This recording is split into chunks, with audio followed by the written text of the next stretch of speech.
Bismillahirrahmanirrahim. Assalamualaikum warahmatullahi wabarakatuh. Masih bersama kerduk.com. Pada video kali ini kami akan menyampaikan informasi penting yang datang dari Menpan RB terkait dengan pengangkatan tenaga honorer menjadi ASN P3K tahun 2024, yaitu bakal diangkat menjadi P3K. Menpan RB keluarkan aturan baru mengenai masa kerja tenaga honorer yang harus dipatuhi. Untuk mengetahui lebih lanjut silahkan simak video ini sampai selesai. Tapi sebelum kami lanjutkan, bagi rekan-rekan yang baru menemukan channel ini, tekan like dan subscribe-nya dan juga tekan lonceng notifikasinya supaya nanti bisa mengetahui informasi terbaru terkait dengan seleksi CPNS dan pengangkatan tenaga honorer menjadi ASN P3K tahun 2024. Sekarang mari kita simak dan cermati pernyataan yang ada di video ini supaya nanti tidak gagal paham.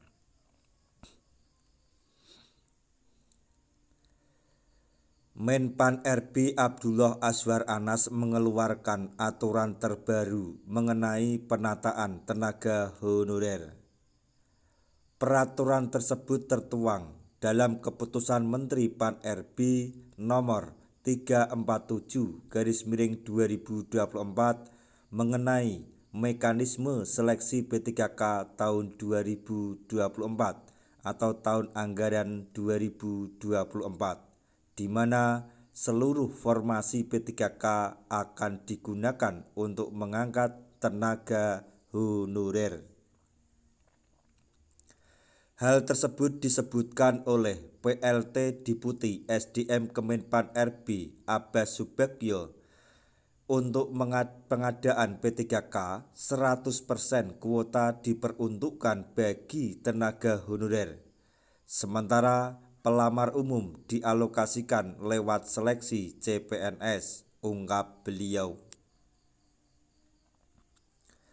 Seperti diketahui bahwa penataan tenaga honorer ini hanya berfokus pada non-ASN yang terdata di database BKN.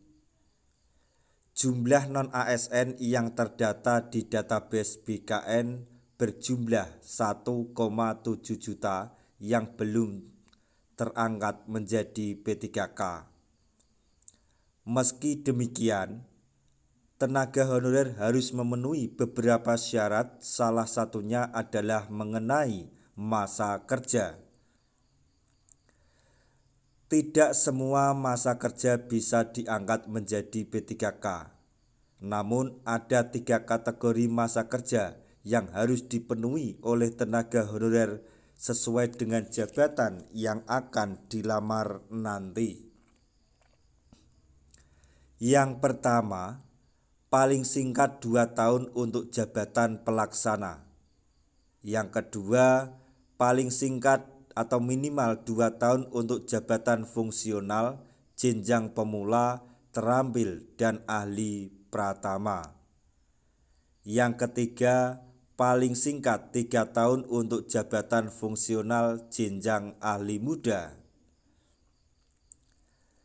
Adapun nantinya tenaga honorer akan menghadapi berbagai soal untuk menuju status P3K, dimulai dari seleksi kompetensi hingga wawancara.